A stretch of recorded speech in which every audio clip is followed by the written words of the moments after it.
Me. First of all, I'd like to congratulate the department names Kalyani for the inauguration of their iBank this morning. Now, I'll be talking about the hospital corneal retrieval program and our experience regarding this. I'll try to share some learnings that we have gained over the past years. I'd like to begin by quoting an African proverb made famous by Hillary Clinton that it takes a village to raise a child. And in the similar fashion, I'm happy to see people from all spheres of life are here, from the police department and from various community organizations, that it will take more than a village to get all the corneas that you will require. Now, as ma'am said, there is a huge burden of corneal blindness throughout the world, and India, being a developing country, faces a major brunt of these corneal blind people, and about 20% of the corneal blindness load of the entire world is shared by India. And there is a need for around 100,000 corneal transplants, which is projected to take care of this blindness. Now, a brief overview of from where we have come. We are one of the oldest eye banks in India, and we have a 360-degree sphere of operation, right from the eye donation, the eye processing, to the actual transplantation of the cornea, taking care of the post-operative time, and collaborating with the various agencies, research and awareness. Now, this slide demonstrates that you're probably starting now. We also started about 60 years back, where we were doing around 300 corneal transplants in a period of 10 years, from where we have progressed to almost 23,000 corneal transplants over the last 15 years or so. And till date have done about 25,000 corneal transplants. I do hope that you have a similar graph or even better than us, and you don't need this much time that we have taken to reach the place that we have today. Now, the corneas which we actually transplant come from two major sources. One is the voluntary eye donation, which the general public is aware of, and we also equated with that there is a death in the family or some near or dear ones, and we call the nearest eye bank, and the team comes and retrieves the cornea. That's called the voluntary eye donation. It is initiated by the family itself. Whatever pledging you see in events, the corneas come through this source. The other and the more working program is the hospital cornea retrieval program, of which I will be sharing the details today, which is run entirely in the hospital. Now, it's a structured program. It's a hospital-based program. The presentation will have certain things for each of the audience here, and wherever the specific things are, I will try to address those things. Now, the hospital cornea retrieval program begins with a death notification system, which means that all hospital in-house hospital deaths are notified by an automated system to the eye bank, which is monitored by the technical staff. Now, this requires the support from the IT department, from the medical superintendent's office, where all hospital deaths are notified to the eye bank, which are monitored on a 24/7 basis at the eye bank. Normally, these death notifications do have the basic details of the patient. What was the cause of the death? What was the basic serology, if available? What were the other blood parameters? So the technicians can make a basic screening based on those notifications themselves. There are patients who may not be suitable at all for corneal donations, so we need not pursue those leads. However, all other leads should and can be pursued. Once those leads are obtained, a trained counselor is sent to that area, and they counsel the family who is present nearby and to try and convince them to donate those corneas. Once the family agrees, the coordinator informs the eye bank, and because it's all an in-house thing, it takes a few minutes to dispatch the team, which is on standby. They go, retrieve the cornea right in the ward or in the mortuary, and get back the corneas to the eye bank. Now, as you can imagine that there is an eye call received from 2 hours away from somewhere, some village nearby. Of course, we have to go and pursue that. But compare that to a eye received within the hospital, you can imagine the time lag will be much shorter, the quality of the corneas is likely to be much better. So this is a multi sort of a department, multi-hospital project. We of course have teams for our own mortuaries, own wards, but then there are hospitals in Delhi, large hospitals, who again serve a lot of patients. They see a lot of in-hospital deaths. They see a lot of patients coming to the mortuaries from road traffic accidents and other trauma. And important and the bigger ones are the Deen Dayal Upadhyaya Hospital, the GTB Hospital, ESI, Faridabad. So we collaborate with all these hospitals. Our counselors are posted permanently there, and they liaison with the local teams there. And once they do a similar process, and once they get an eye call, the team goes there and retrieves the eye. Their own residents are also trained to retrieve the eye so that there is no lag. So by the time our team reaches there to collect the eye, the corneas have already been harvested. So this is a pointer that in future, or even starting from now, you can already start collaborating with the nearby large public hospitals, especially who have mortuaries, to start getting potential corneas from there as well. Now, as I said, this is an interdepartmental thing. The leadership will have to come from the top. Because it's not only an ophthalmology problem or an ophthalmology project, there are a lot of departments. For example, forensic medicine, Department of Anesthesiology, who will be handling the ICUs, the trauma center. I was informed today that you have a running trauma center. So the neurosurgeons, the people who see these patients, these kind of patients who are likely to be potential donors, you need to talk to them. And as ma'am said, that a lot of times we take things for granted, but they may not be aware of these nitty-gritties, and they need to be made aware of this. I'll avoid the very fine details and try to keep the talk a little generalized so everyone remains interested. So you need direct access to operational access to areas like ICUs, because these are the small problems which we have faced, that the PCC or the patient care coordinator would not be allowed near the ICU. They are restricted areas. So there are potential high value target areas like ICUs, mortuaries, where the PCCs can be stationed, where the deaths are expected as such, and they can counsel the potential donor families when it is clear that they may be requiring donation. Coming to the exact operational details, as I said, patient care coordinators form the core of this program.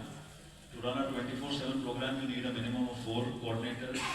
Preferable is 5 to be for field reserve. These are the people who are actually going to counsel the families to get them to be willing to donate the cornea. Then you need on-call residents and technicians who will retrieve the cornea, and the retrieval technicians also take care of the retrieval kits, the instrumentations, the sterilizations. And there is a lot of administrative support and administrative work which is required. There is a lot of stringent reporting requirements. Monthly reports need to be sent to the local state authority. How many corneas were retrieved, what happened to each cornea. Every single cornea has to be chased and documented. We cannot be not aware of any single cornea. These are our patient care coordinators. Right now we have, most of them are employed on a contract basis at AIIMS, and we have 10 of them, and there are a couple of them who are from the State Blindness Prevention Society as well. So they are posted in the mortuary areas. Some of them are posted in the AIIMS mortuary, the trauma center mortuary, and the other hospitals. And some of them are actually stationed in the eye bank itself, and they keep taking daily rounds near the ICUs to identify potential families. I'll just show you the screen. So this is the death notification system. So the computer stays on at all times in the eye bank. So whenever there is a death, it automatically gets updated. And on the right side, on the bottom right, is once you click on that person, that patient's name, the basic blood work and all which is fed in the system from the respective department shows up, and they are trained to identify the absolute contraindications from these things so that they don't waste time on from the donors which we are not going to be able to harvest the corneas, and rest they pursue each and every call. There is a system of individual logbook which we have started few years back. Every single death which they do not approach, they have to document the name. That is how we identify the potential lapses in our system. There is a death notification, they went to their family, the family donated, that part is done. We are not chasing that. We chase deficiencies. That's how we improve. So, this study we did, what is the importance of HCRP? This is more applicable to the cornea people here and the ophthalmologists. It has a multiplier effect. What we found was that the average age of the corneas which we retrieve from the HCRP is much younger. As ma'am said, that we require younger corneas for younger patients. So the average age is almost half of that what we get in the voluntary eye donations. And this also translates into better quality of corneas. So the corneas are much of a much higher grade, they have much better specular counts, and so the utilization rate is also much better. Almost 37% of our corneas retrieved from the VED or the voluntary eye donations were not suitable for corneal transplantation. Whereas almost 95% of the corneas retrieved in the HCRP were actually transplanted. So that's the multiplier effect I'm talking about. So 100 corneas retrieved from HCRP is not same as 100 corneas retrieved from VED. Utilization rate is much better. The kind of surgery that you are able to do is of a very different type. Most of the corneas retrieved from VED were used in therapeutic keratoplasty, whereas the majority of the HCRP corneas are used for optical keratoplasties or Lasix or DMEX because the quality as such is much better. So that's the multiplier effect I'm talking about. That 100 corneas of HCRP is actually probably worth around 300 corneas of VED.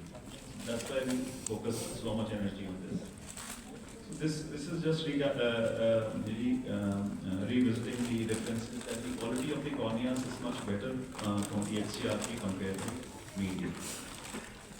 In the last 5-year data, of course, the 2020 and 2020 went in COVID as the entire world did. 2021 we started recovering. And what this just highlights is the contribution of HCRP to our eye donation the cornea program. And all last year and the year before that, we have achieved almost 85% of our corneas were from the HCRP. That's how we have been growing the cornea transplantation program at RP Center. There are a few challenges which I would like to highlight so that you can overcome them earlier. Grief counselors, this is a hard job.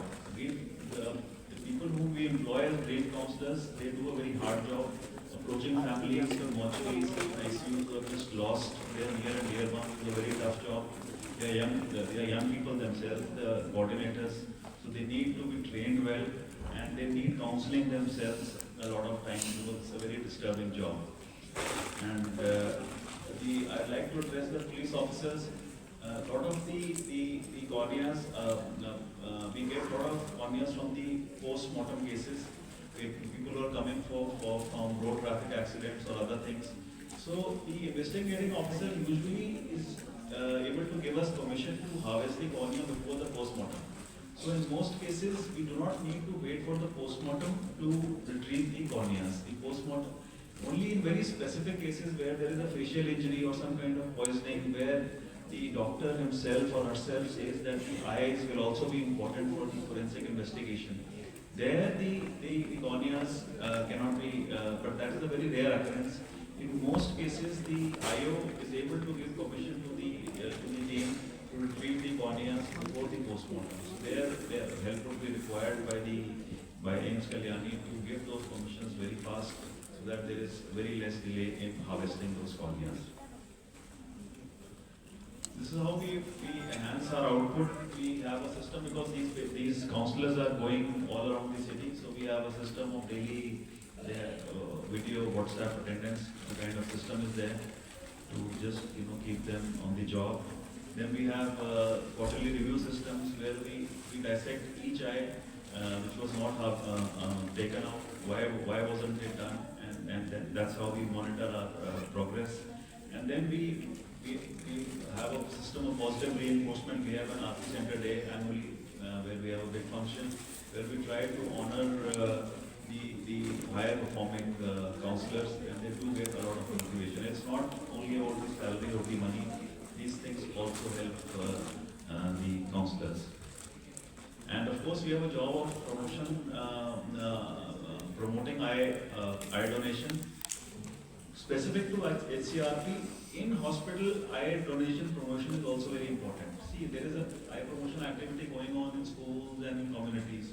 But even our own hospital people, staffs, nurses, other specialties, they are not aware of our requirements.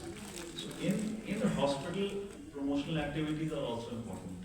The sisters should know simple things like covering the eye, when the patient has died.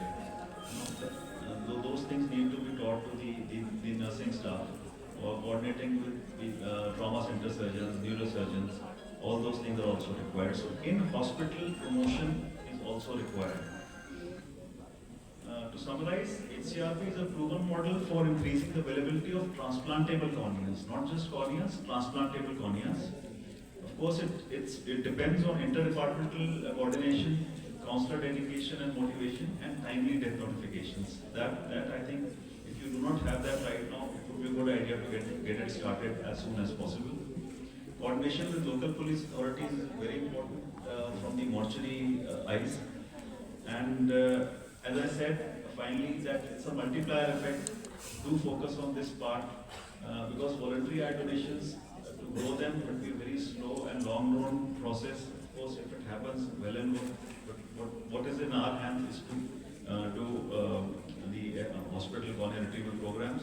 And one learning which I've had from ma'am, I think she also highlighted, is that sometimes, we used to miss an eye, and ma'am used to chase that, why, and I used to feel that, that it's a question of one cornea and we are getting thousands, so why to spend that much time? Because that improves the entire system. You will probably uncover a systemic flaw in the chain. So you need to do that activity once. So if an eye gets missed, if you are not able to get to the root cause of why that cornea got missed, then it's better that you spend that time, because it's not just question of that one cornea, but you'll probably end up improving your system. You're talking about, I'd like to acknowledge the contribution of Dr. Radhika Tandon, Dr. Rajesh Sinha, who is the current officer in charge. He has just taken over in January. Dr. Shri Devi Nair, who helped me with this presentation. Dr. Dheeraj Mohania is our scientist posted at the National Eye Bank and takes care of all the technical aspects. Mr. Praveen Chaudhary is the technical, the main technician, who also helped me with the data. Last night you were talking about birds, so I thought I'll share this. I put this last night only. So this is an Atlantic puffin I shot in Scotland. So why I put this picture is that they take dives into the ocean and collect eels for their these sand eels for their children, and so instead of taking one or two, they will try to maximize their visit and grab as many as possible in one go, so that their time doesn't get wasted. So I hope you get as many eyes every day in the near future, and thank you very much.